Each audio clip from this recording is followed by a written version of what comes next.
So hello again. This is going to be this is just a warning that the receipt and errors are not used. Just ignore this. We're going to be using them soon.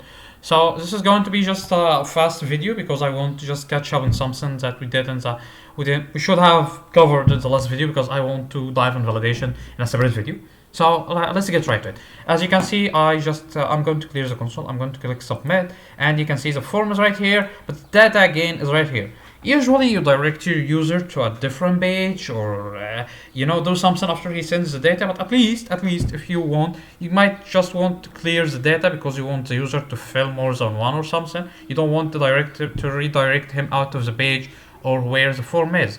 So how do we do that? Like in the starting code, we would probably set username because we had a user state. We'd set username again to an empty quotation marks or null or undefined.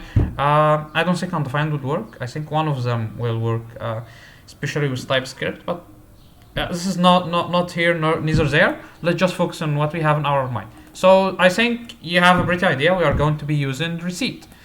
So how do we use receipt? If I say receipt and I say it like this, will it work? I mean, there's a lot of different ways for doing it, but I think you want to do it in the function. So let me press submit, and yeah, voila, it worked. I didn't expect it to work that easy, but yeah, I'm just kidding. Okay, so that's it. I think as simple as that. You just have to type the word receipt at the end of your form.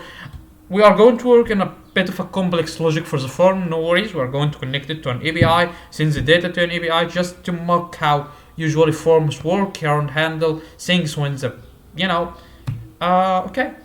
So not to talk too much. See you in the next lecture.